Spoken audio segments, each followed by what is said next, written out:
현지 시간 목요일 뉴욕 증시가 일제히 상승했습니다. 나스닥 지수와 S&P 500 지수는 사상 최고치를 경신했습니다. 바이든 행정부가 2030년까지 친환경차를 50% 목표로 잡고 있습니다. 미국의 주간 실업보험 청구 건수가 38만 5천 명으로 집계되면서 예상치에 부합했습니다. 미국의 7월 감원이 18,942명으로 집계되면서 2000년 6월 내 최저치를 나타냈습니다. 미국의 6월 무역 적자가 757억 달러로 집계되며 역대 최대를 기록했습니다. 윌러 연준 이사는 CBDC 도입 필요성에 매우 회의적이라고 말했습니다. 골드만삭스가 올해 말 S&P 500 지수의 전망치를 4,700포인트로 상향 조정했습니다. 영란은행이 기준금리와 자산 매입 프로그램을 동결했습니다.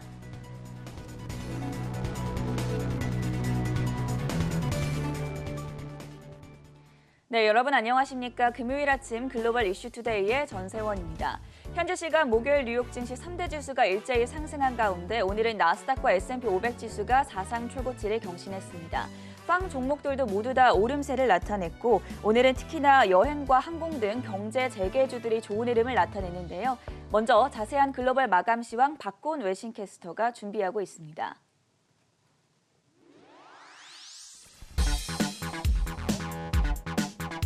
네, 뉴욕 증시 마감 시황 전해드리겠습니다. 오늘 뉴욕 증시는 내일 발표될 고용 보고서를 대기하며 주간 실업 지표와 기업 실적을 주시한 가운데 일제히 상승세를 보였습니다. 다우 지수는 0.78% 올랐고 S&P 500 지수는 0.6% 상승, 그리고 나스닥 지수는 0.78% 올랐습니다. 오늘 장에서 S&P와 나스닥 지수는 사상 최고치를 경신했습니다. 이날 발표된 주간 실업보험 청구자 수는 14,000명 줄어든 38만 5천 명을 기록하며 예상에 부합하게 나왔고 2주 연속 감소세를 이어갔습니다. 실업지표 발표 이후 미국의 10년물 국채금리는 1.2%대로 상승세를 보였고 특히 오늘 장에서는 항공주를 포함한 여행 관련주들이 반등하며 증시를 지지했고 유가도 상승세를 보이며 에너지주들도 좋은 흐름을 보였습니다. 또한 바이든 대통령은 2030년까지 미국의 신차 판매에서 전기차 비중을 50%까지 확대한다는 내용의 행정명령에 서명할 예정이라는 소식이 전해졌습니다. 한편 이날 골드만삭스는 기업들의 실적 호조와 낮아진 금리를 언급하며 올해 연말 S&P 500 지수 전망치를 월가 최고 수준인 4,700으로 상향 조정했습니다. 업종별로 자세히 살펴보면 오늘 장에서는 에너지주와 금융주가 가장 많이 오르며 선전했고 반면에 헬스케어주는 상대적으로 약세를 보였습니다. 먼저 실적을 발표한 기업부터 살펴보겠습니다. 모더나는 코로나 백신 접종에 힘입어 예상을 웃도는 실적을 발표했습니다. EPS는 6.46달러로 예상을 상회하며 흑자 전환에 성공했고 매출은 43억 5천만 달러로 예상을 웃돌았습니다. 또한 자사의 코로나 백신이 2차례 접종 후 93%의 효과를 보였고 접종 후 6개월 이후까지 이러한 효과가 유지됐다고 밝혔습니다. 하지만 오늘장 주가는 0.6%대 약세를 보였습니다. 또한 리제네론도 예상을 상회하는 실적을 발표한 가운데 오늘장 주가는 3% 넘게 올랐습니다. 다음으로 우버는 전일 예상을 상회하는 실적을 발표했습니다. 다만 운전기사에 대한 인센티브 비용은 크게 증가한 것으로 나타났습니다. 이날 JP모건은 우버에 대한 목표가를 72달러로 하향 조정했지만 펀더멘털은 강하다며 비중 확대 투자 의견을 유지했습니다. 오늘장 우버의 주가는 3% 가까이 올랐습니다. 다음으로 애쉬와 로쿠는 전일 예상을 웃도는 2분기 실적을 발표했지만 예상보다 약한 사용자 증가세를 발표하며 향후 성장세가 둔화할 수 있다는 우려가 부상했습니다. 오늘 장에서 애쉬는 9%대, 그리고 로쿠는 4%대 떨어졌습니다. 다음으로 페스틀리는 주당 14센트의 손실을 기록하며 예상보다 손실이 적게 나타났습니다. 하지만 매출이 기대에 못 미쳤고 지난 6월에 주요 웹사이트의 접속이 중단됐던 사태로 일부 고객사들이 복귀하지 않으며 올해 실적에도 영향을 줄 것으로 내다봤습니다. 오늘 장에서 주가는 10%대 떨어졌습니다. 다음으로 전기차 업체들의 주가 흐름도 살펴보겠습니다. 이날 바이든 대통령이 2030년까지 미국의 신차 판매에서 전기차 비중을 50%까지 확대한다는 내용의 행정명령에 서명할 것이라는 소식이 전해진 가운데 오늘 장에서 GM은 3%대 올랐고 테슬라는 0.5%대 상승, 그리고 포드는 2%대 올랐습니다. 한편 이날 웨드부시는 GM에 대한 매수 투자 의견과 목표가로 85달러를 제시했고 번스타인은 테슬라에 대한 시장 수익률 하회 투자 의견을 재차 제시했습니다. 다음으로 팡주도 보겠습니다. 룹캐피털은 애플의 아이폰 13 출시를 앞두고 애플에 대한 매수 투자 의견을 재차 제시했습니다. 오늘 장에서 애플은 강보합권에서 마감했습니다. 다음으로 웨스턴 디지털의 경우 도이치방크는 데이터 센터 비즈니스 부문의 성장을 긍정적으로 평가하며 매수 투자 의견을 제시했습니다. 오늘 장에서 주가는 3% 넘는 상승세를 보였습니다. 다음으로 로빈후드는 기존 주주들이 9,790만 주를 매각할 계획이라고 공시한 가운데 주가는 25% 넘는 급락세를 보였습니다. 또한 이날 울프 리서치는 로빈후드의 개인 투자자들의 개입이 커지면서 단기적으로 변동성이 증폭될 것이라고 내다봤습니다. 이에 따라 목표가를 45달러로 제시했습니다. 다음으로 이더리움도 보겠습니다. 이날 블록체인 네트워크의 주요 업그레이드 중 하나인 런던 하드포크 업그레이드가 실행되며 기본 거래 수수료 소각이 시작됐습니다.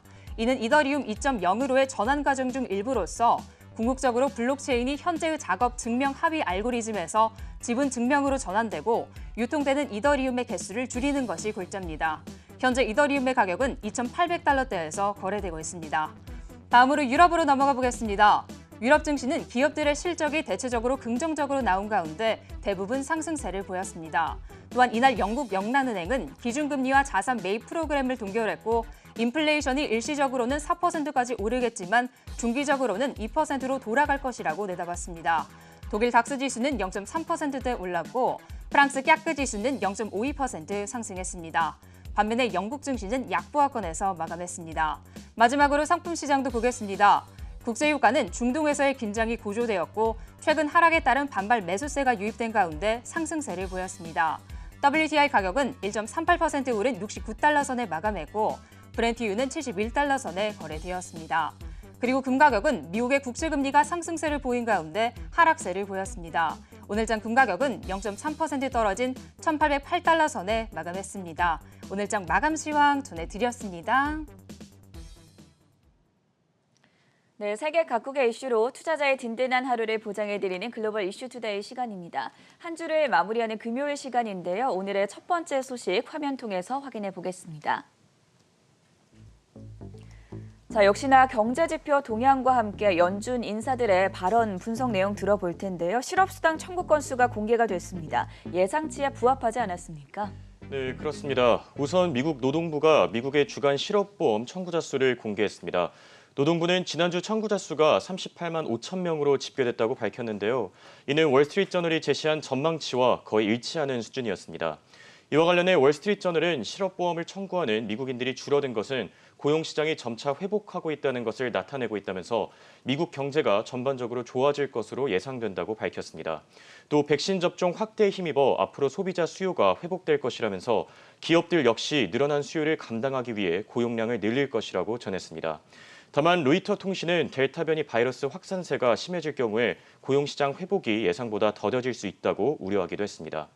이어서 미국의 6월 무역 적자도 공개됐습니다. 미 상무부는 미국의 무역 적자가 757억 달러로 집계됐다면서 전월 대비 7% 가까이 증가하며 역대 최고치를 경신했다고 밝혔습니다. 또 밤사이 미국의 7월 감원 계획 역시 발표됐는데 감원 계획은 전월보다 약 7% 가까이 줄어든 18,942명으로 집계된 것으로 확인됐습니다. 이는 2000년 6월 이후의 최저 수준으로 델타 변이 바이러스 확산의 영향을 받은 것으로 나타났습니다. 이어서 시장은 월러 연준 이사의 발언에도 주목했습니다. 월러는 CBDC에 대한 자신의 입장을 밝혔는데요. 월러는 CBDC가 미국 지불 시스템이 가지고 있는 문제를 해결할지에는 회의적이라면서 CBDC의 필요성에 대해 의문점을 제기하기도 했습니다. 또 월러는 제롬 파월 연준 의장 역시 CBDC가 미국 화폐를 대체하지 않을 것이라고 분명한 입장을 밝혔다고 강조하기도 했습니다.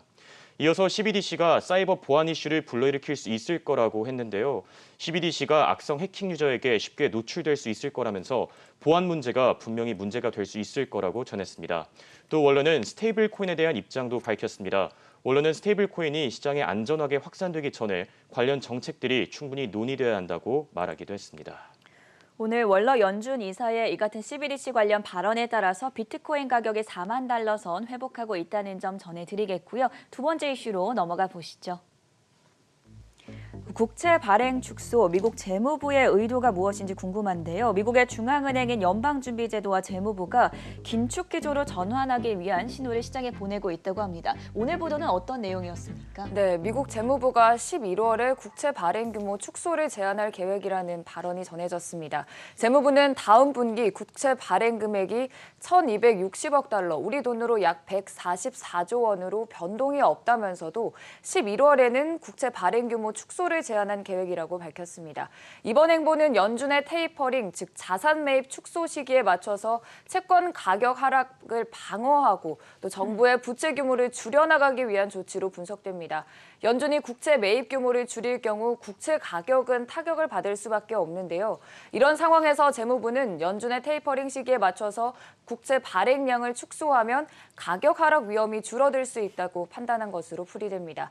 연준은 현재 양적 완화를 통해 매달 800억 달러 규모의 국채와 또 400억 달러 규모의 주택 저당증권, MBS 채권을 매입하고 있습니다. 뱅크 오브 아메리카는 양적 완화, 즉 테이퍼링 일정을 설정하는 데 있어서 파월 연준 의장에게서 제닛 옐런 재무장관에게 그 주도권이 넘어간 것으로 보인다고 전망했습니다. 아무래도 연준의 테이퍼링 조치, 채권 시장뿐 아니라 주식 시장에도 큰 타격을 줄 수 있는 만큼 시장에 관심이 모아지고 있는데요. 골드만삭스는 S&P 500 지수 올해 연말 전망치를 기존 4,300에서 4,700으로 상향했습니다.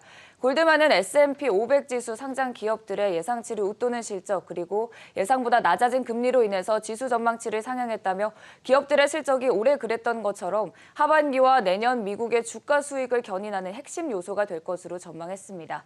반면 시티그룹은 세금 인상, 수익을 깎아먹는 비용 압박, 테이퍼링과 지속적인 인플레이션 등이 9월에 한꺼번에 닥칠 것이라며 시장의 10% 정도의 조정이 올 것이라고 예상했습니다. 시티그룹의 연말 S&P 500 목표 지수 다른 전망치에 비해서는 조금 낮은 편입니다. 그 표를 통해 살펴보면 S&P 500 지수 연말 목표 지수를 4,000으로 설정했습니다. 월가 평균 S&P 500 목표치는 4,316인데요. 그중 가장 낮은 전망치는 뱅크 오브 아메리카의 3,800이고요. 최고치는 자산운용사 오펜하이머의 4,700입니다. 여기에 또 골드만삭스도 이번에 4,700으로 상향하는 모습 확인할 수 있습니다. 올해 들어서만 S&P 500 지수가 40번 넘게 사상 최고치를 경신했고 오늘도 나스닥 지수와 함께 최고치 기록하고 마감이 됐었는데 앞으로 올해 말까지 전망치 4,700선까지 상향 조정되고 있다는 점 확인해 드렸고요. 세 번째 이슈 확인해 보겠습니다.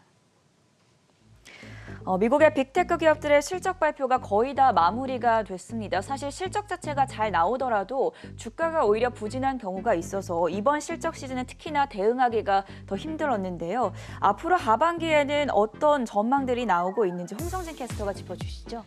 네, 미국의 빅테크 기업들이 하반기 중에는 성장이 둔화될 것으로 예상된다고 밝혔습니다. CNBC는 현지 시간 5일 빅테크 기업들의 전성기가 막바지에 치닫고 있다고 전했는데요. 코로나19 팬데믹 사태 이후에 놀라운 성과를 보여준 기술주지만 하반기 중에는 그동안 보인 폭발적인 성장세까지는 나타내지 못할 거라고 전망했습니다. 앞서 미국의 주요 테크 기업들은 지난달부터 실적을 공개한 바 있습니다. 구글과 애플을 비롯해 대부분의 기업들이 호실적을 발표하면서 주당 순이익과 매출 모두 시장 전망치를 상회하는 모습 나타냈는데요. CNBC는 기술주들이 3분기에도 좋은 실적을 공개할 가능성은 있지만 지난해 보였던 초고속 성장은 보이기 어려울 것이라고 경고했습니다. 또 코로나19 사태가 진정됨에 따라 사람들이 다시 집 밖으로 시선을 돌릴 것이라면서 그동안 수혜를 받은 스트리밍, 스마트폰 등의 사업이 둔화될 가능성이 높다고 분석했습니다. 이와 관련해 주요 빅테크 기업들 역시 비슷한 입장을 전했습니다. 애플은 하반기 매출이 칩 부족 사태로 인해 영향을 받을 것이라고 경고했는데요. 이에 대해 CNBC는 훌륭한 공급망 서비스를 갖춘 애플조차도 칩 부족 현상을 극복하기 어려울 것이라면서 하반기 중 애플의 아이폰과 아이패드 매출이 이전에 비해 감소할 것이라고 전망했습니다. 이어서 페이스북과 아마존 역시 3분기 실적이 이전보다는 못할 것이라고 밝혔습니다. 페이스북은 팬데믹 기간 동안 꾸준하게 늘어난 광고 매출이 다음 분기에는 둔화될 것으로 보인다고 전했고 아마존 역시 3분기 가이던스가 예상에는 못 미칠 것이라고 말했습니다. 한편 로쿠도 스트리밍 사업 전망에 대한 우려 사항을 발표했습니다. roku 스트리밍 OTT 플랫폼을 운영하는 업체죠. 현지 시간 4일 공개한 실적 보고서에서 사용자들의 roku 스트리밍 사용 시간이 전분기 대비 약 10억 시간 감소했다고 전했는데요. 이 발표와 함께 roku 당일 전장 대비 6% 넘게 하락했는데 오늘도 장중 4% 넘게 빠지면서 고전하는 주가 흐름 나타낸 상황입니다. 마지막으로 애쉬 역시 호실적을 공개했지만 다음 분기에 대한 불안감 역시 드러냈는데요. 애쉬는 최근 마스크 판매가 큰 폭으로 감소하고 있다면서 이로 인해 회사의 매출 역시 둔화될 것으로 예상된다고 밝혔습니다. 애쉬 역시 오늘장 약 10% 가까이 빠지면서 182달러 선에 거래를 마친 점 참고하시기 바랍니다. 장 마감 이후에는 비욘드 미트가 실적을 공개했습니다. 예상보다 더 큰 손실을 기록했다라는 보도가 나오면서 현재 시간의 거래에서 3% 넘게 빠지고 있다는 점까지 체크해 보시면 좋을 것 같고요. 네 번째 이슈 확인해 보시죠. 오늘 가장 큰 뉴스가 아니었나 싶습니다. 전기차의 진심인 바이든. 오늘 또 2030년까지 전기차를 50% 목표로 잡고 있다. 이런 보도가 나왔었는데 그래서인지 자동차 업체들의 주가 흐름이 상당히 좋지 않았습니까? 네, 아무래도 시장에서도 바이든 행정부의 이 행보에 대해서 많은 기대를 하는 모습입니다. 9년 뒤에 미국에서 판매되는 자동차 절반이 무공해 차여야 한다는 목표를 내놓은 것인데요. 백악관은 바이든 대통령이 2030년 판매되는 신차의 절반을 배터리, 플러그인 하이브리드, 연료전지 전기차 등 무공해 차가 되게 만든다는 목표를 담은 행정명령을 내릴 예정이라고 밝혔습니다. 바이든 대통령 역시 어제 자신의 트위터를 통해서 내가 전기 자동차가 미래라고 말했을 때 농담이 아니었다면서 내일 있을 빅뉴스에 주목하라고 예보한 바 있습니다. 그리고 오늘 중에 그 자세한 내용이 공개될 예정인데요. 바이든 행정부의 목표는 법적 구속력은 없지만 이미 업계의 지지를 받고 있습니다. 제너럴 모터스와 포드, 크라이슬러의 모회사 스텔란티스는 공동성명에서 2030년까지 자신들이 파는 신차의 40에서 50%가 전기차가 되도록 지향한다고 밝혔고요. 이 업체들은 곧 있을 바이든 대통령의 발표 현장에도 참석해서 적극적으로 동참 의지를 밝힐 전망입니다. 한편 테슬라는 이 자리에 참석하지 못할 것으로 알려지는데요. 미국 교통부 장관은 테슬라가 클린카 쇼케이스에서 배제된 이유에 대해 확실하지는 않다고 말했다고 전했습니다. 그리고 로이터 통신에 따르면 현대자동차도 이 목표를 지지한다는 뜻을 밝혔다고 보도했습니다. 바이든 대통령이 이번에 내리는 행정명령에는 장기적인 자동차 연료 효율과 배출가스 기준을 강화하는 내용도 담깁니다. 과거 트럼프 행정부 때 자동차 연료 효율을 해마다 1.5%씩 높이도록 했는데요. 연간 5% 높이도록 한 오바마 행정부 때 방침을 약화한 것인데 이 외신에 따르면 바이든 행정부가 이와 관련해서 내놓을 방침이 캘리포니아주가 재작년 내놓은 연간 3.7% 연료 효율 개선과 유사할 것이라고 내다봤습니다. 그 보도에 따르면 미국의 지난 5월 그리고 6월 전체 자동차 시장에서 전기차의 비중은 아직까지 3%가량에 그치는 상황인데요. 이미 자동차 기업들이 내연 기관차를 생산하던 공장을 전기차용으로 개조하거나 또 배터리 공장으로 짓고 있는 만큼 그 행보는 빠르게 진행되는 모습입니다. GM은 한국의 LG 에너지 솔루션, 포드는 SK 이노베이션과 손을 잡아서 배터리 관련한 협업을 진행하고 있고요. 잇따라 빠른 전기차로의 전환 진척을 보이는 모습인데요. 자동차 혁신연합 AAA와 또 엘릭스 파트너스는 2025년까지 전기차 관련 투자 규모가 3,300억 달러, 우리 돈으로 약 376조 원 수준에 달할 것으로 예상하는 만큼 그 기대가 큰 모습입니다. 테슬라가 왜 백악관 전기차 행사에 초대가 되지 않았는지 상당히 좀 의아한 점들이 나오고 있는데 그럼에도 불구하고 오늘 테슬라는 0.5% 동반 상승하는 모습을 보였고요. 또 8월 19일에 AI 데이를 맞아서 그 기대감에 주가 계속 올라가고 있다는 점 참고해 보시면 좋겠습니다. 다섯 번째 뉴스로 넘어가 보겠습니다. 지난달 29일에 상장했던 로빈후드의 주가가 롤러코스터 장세를 보여주고 있습니다. 개장 거래 첫날에만 하더라도 공모가를 밑돌면서 38달러 아래에서 거래를 마쳤었는데 이번 주 들어서 100% 가까이 오름세를 보이면서 정말 밈주식 같은 열풍을 보여줬었죠. 그런데 오늘은 이렇게 화면으로 보다시피 30% 가까이 또 폭락하면서 마무리가 됐습니다. 어떤 전망들이 나오고 있습니까? 네, 이번 주 고공행진을 벌이던 로빈후드 주가가 오늘 큰 폭으로 떨어진 것으로 확인됐습니다. CNBC는 현지 시간 5일 로빈후드의 주가가 기존 주주들의 주식 매각 계획 공시에 영향을 받았다고 전했는데요. CNBC는 이번 공시에 로빈후드의 전체 주식 10% 이상을 보유한 아이코닉 캐피탈, 리빗 캐피탈 등이 포함됐다면서 총 9,790만 주가 앞으로 매각될 계획이라고 밝혔습니다. 앞서 로빈후드는 지난주 나스닥에 상장한 이후에 투자자들의 예상과는 다르게 상대적으로 부진한 주가 흐름을 보인 바 있습니다. 다만 지난 금요일 아크인베스트먼트의 로빈후드 추가 매수 소식이 들려오면서 이번 주 들어 큰 폭으로 오르기 시작했는데요. 어제는 장중에 80% 넘게 급등하면서 그동안 보인 부진한 주가 흐름을 모두 만회하는 모습을 나타내기도 했습니다. 다만 이에 대해 일부 전문가들은 로빈후드가 또 다른 밈 주식이 되는 게 아니냐고 우려의 목소리를 전하기도 했는데요. 실제로 CNBC가 조사한 결과 레딧의 주식 커뮤니티 월스트리트배츠에서 이번 주 투자자들 사이 가장 많이 거론된 종목이 로빈후드였던 것으로 확인됐습니다. 로빈후드 이렇게 높은 변동성을 나타내자 월가 애널리스트들 역시 로빈후드에 대한 우려의 목소리를 높이고 있습니다. 우선 버투스 인베스트먼트의 파트너스 분석가는 로빈후드가 현재 중요한 기로에 서 있다고 강조했는데요. 로빈후드가 이번 사태를 현명하게 해결하지 않을 경우에 단순한 밈 주식으로 전락할 가능성이 높다며 밈 주식으로 분류되기 시작하면 많은 기관 투자자들이 로빈후드에 대한 회의적인 시선을 갖게 될 것이라고 밝혔습니다. 또 기업이 가지고 있는 펀더멘탈을 쉽게 해칠 수 있다면서 장기적인 관점에서 바라본다면 밈 주식이 되는 것을 꼭 피하는 것이 좋다고 전했습니다. 이어서 울프 리서치의 분석가 역시 비슷한 의견을 전했습니다. 울프 리서치는 $60를 넘어선 로빈후드에게 우리는 투자할 수 없다며 다소 강경한 입장을 나타냈는데요. 울프 리서치의 분석가는 우리는 특히나 밈주식에 민감하다면서 밈주식이 가지고 있는 극단적인 변동성을 우려사항으로 꼽았습니다. 또 현재 보이고 있는 로빈후드의 주가 흐름은 회사에게 좋지 않은 영향을 끼칠 것이라면서 버투스 인베스트먼트의 의견처럼 기업의 펀더멘탈이 더 중요하다고 밝혔습니다. 이 외에도 CNBC의 대표적인 진행자 짐 크레이머도 의견을 공유했는데요.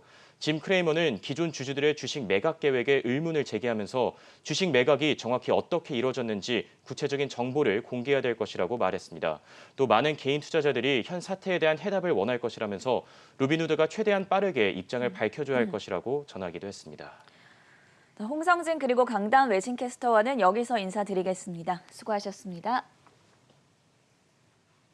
월가의 종목 탑픽 시간입니다. 8월이 된 지가 어제 같은데 벌써 첫 주가 다 지났습니다. 오늘은 남은 8월 알차게 보내실 수 있도록 종목을 소개해드리려고 합니다. 자, 그럼 뱅크 오브 아메리카가 최근 투자 의견 매수로 상향한 기업들 하나하나 알아보겠습니다. 네, 보시면 비교적 생소한 기업들이 많은데요. 먼저 F5 네트워크스입니다. 어플리케이션을 보다 빠르고 안전하게 운영할 수 있도록 인터넷 트래픽을 관리하는 회사입니다. 이번 실적 호재에 이어 계약 갱신 시기가 다가오고 있어서 내년 성장 동력이 많을 걸로 보입니다. 지금은 $200 초반에 거래되고 있는데 목표가는 $285 제시됐습니다. 다음은 프렐류드 테라퓨틱스입니다. 암 치료와 관련한 제약회사죠. 특히 단백질을 억제하는 방식의 치료제 임상 실험이 효과를 보이고 있다고 합니다. 하반기에 발표 내용들이 호재가 될 수 있다며 목표가는 $60 제시됐습니다. 다음은 아메리칸 파워 전력회사입니다. 회사가 석탄에서 재생에너지로 전환하려는 노력이 아직 주가에 반영이 되지 않았다고 평가받았습니다. 목표가론 $97 제시됐습니다. 그리고 다음 종목은 리얼리얼입니다. 리얼리얼은 위탁 명품 전자상거래 플랫폼입니다. 명품 수요 하반기에도 이어질 거라는데요. 명품 공급을 위해 올해 들어 리얼리얼이 추진하고 있는 작은 오프라인 매장 전략도 좋게 평가받았습니다. 목표가론 $26 제시됐습니다. 또 다른 종목은 와이어 하우저입니다. 팀버리츠, 즉 목재를 팔고 토지 대여도 하는 기업입니다. 지금은 목재 가격이 크게 하락한 상태인데 허리케인이나 화재 등이 겹치면서 늦여름쯤 목재 가격 다시 오를 수 있다고 내다봤습니다. 목표가로는 $41 제시됐습니다. 네 종목이 더 남아 있습니다. 우선 웨스턴 미드스트림, 원유와 천연가스 기업입니다. 내년에 5%, 내후년에는 3% 정도 성장률 전망도 좋고 현재 배당도 주당 6.7%로 꽤 매력적이라고 하는데요. 목표가는 $25 제시되고 있습니다. 그리고 다음은 노부입니다. 석유가스 시추 장비를 만드는 회사죠. 초기 해상풍력 시장에도 나아갈 계획인데 목표가 $20였습니다. 올리는 YTD가 90% 가까이 되고 있는데요. 에폭시 생산업체로 아직도 성장 여력이 더 있다고 봤습니다. 그리고 마지막 종목 그린브라이어는 철도 화물차 제조업체인데요. 앞으로 $52까지 갈 수 있다고 봤습니다. 지금까지 뱅크 오브 아메리카가 최근 투자 의견 상향한 종목들 정리해봤습니다. 금요일 아침 글로벌 이슈투데이가 준비한 시간 여기까지고요. 저희는 잠시 후 6시 굿모닝 투자의 아침으로 돌아오겠습니다.